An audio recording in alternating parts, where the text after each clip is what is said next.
Hello, my name is Sydney Queen, and this is my Knowledge of Content Area Literacy Key Assessment. In this presentation, I'm going to talk about a multitude of topics that cover the dyslexia endorsement for Georgia.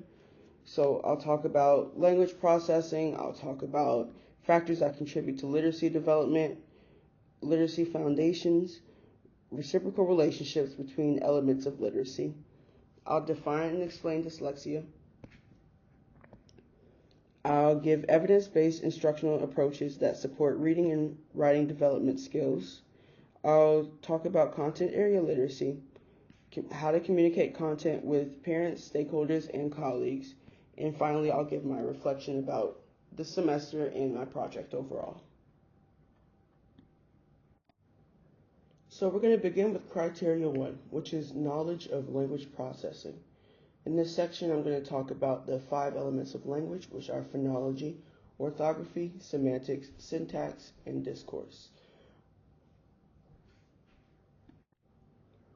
We've gone over what the 5 elements of language are. Now let's define them.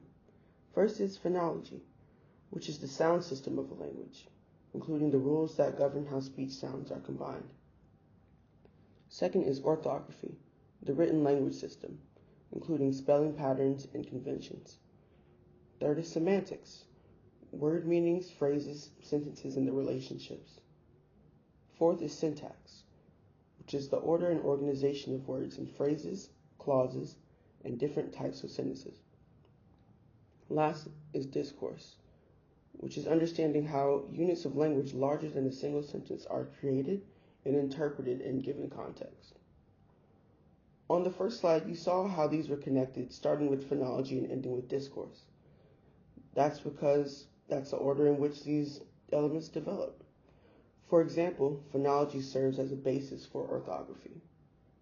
You can't expect a child to accurately attribute symbols to sounds in a language when they aren't aware of the sounds in the language to begin with. This is why there's a process in which these elements develop, moving from phonology to orthography to semantics to syntax to discourse.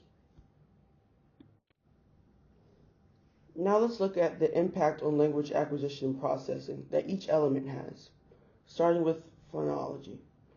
Phonological awareness impacts a person's understanding of the alphabetic principle, which is the concept that spoken and written words can be pulled apart based on the same sounds, and that print letters, graphemes, represent these sounds, phonemes.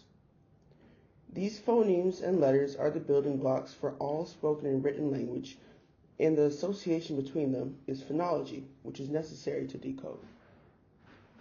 Orthographic knowledge is also necessary to understand the alphabetic principle.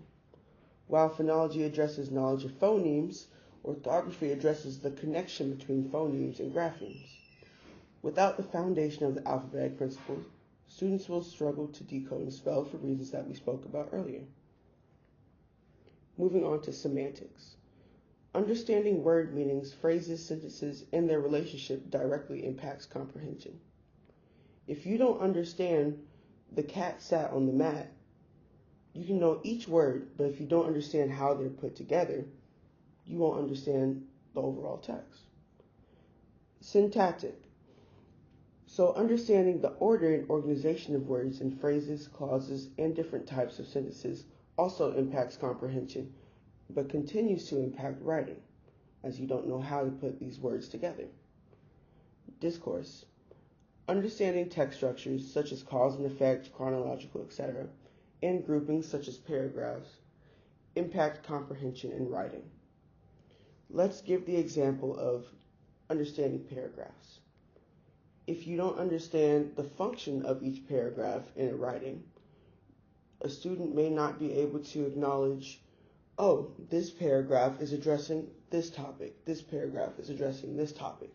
So when you're reading, everything blends together, and it's just harder to understand everything. And as you'll see, this level of cognitive buildup, it takes away from overall comprehension when you're spending more time focusing on this level of discourse. Moving on to criteria 2, describe factors that contribute to literacy development. So the 5 factors that we're going to talk about are cognition, behavior, environment, social linguistic, and neurobiology. So the first factor that we'll talk about is cognition. Many factors of information processing are studied in relationship to children's reading development. Research shows that attention controls visual information processing and eye movements in reading, which impacts reading comprehension. Visual and auditory perception can also both impact reading. Furthermore, Baddeley's model is often used to describe the operation of working memory and its relationship to reading development. As we can see, this model is rather complicated.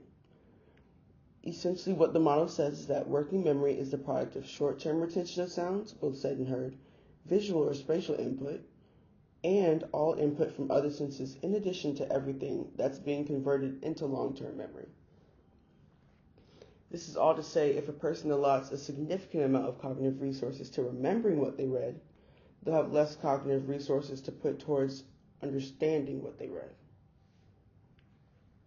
Moving to behavior. While there is debate over which happens first, there's a strong correlation between behavior and literacy development. In describing behavior as a contributing factor, Morgan and others pose a one-directional and bidirectional theory. The one-directional theory suggests that behavior problems may lead to reading problems. Behaviors that are off-task or disruptive might decrease attending to instruction and activities and subsequently worsen the student's performance. The bidirectional theory, on the other hand, suggests that reading and behavior problems cause each other, as both factors might be equally causative over time and lead to a negative feedback cycle. The longitudinal study showed that early reading problems modestly to moderately predict a general set of behavior problems, and early behavior most directly related to self-regulation of learning strongly predicts later reading problems. The next factor that we're going to talk about is environmental. Environmental aspects such as quality of prior instruction impact literacy development, which is seen in the fact that developing readers, including those with reading disabilities, show substantial growth following explicit instruction and training. This is also why we factor in things such as RTI and MTSS, because we've seen that the environmental aspect of what we give students can impact their overall literacy regardless of these other factors. Social and linguistic. A study by Hart and Risley, 1995, shows that infants and toddlers who received infrequent communication exchanges with their parents were more likely to show deficits in vocabulary, language use, and intellectual development before entering school. These early social deficits contribute to linguistic deficits. This impacts literacy development because speaking is the first access point of language and is the basis to building literacy. This is something that we'll talk about a bit later as we talk about language acquisition in relationship to expressive and receptive language. Lastly is neurobiology. Studies have found that the brain structure of some children with reading disabilities differs slightly from that of their peers. For example, neuroimaging research has revealed functional and structural differences in the brain of individuals with dyslexia, which has been called the neural system of dyslexia. The neural system of dyslexia is defined as an overactivated anterior system and two underactivated posterior systems.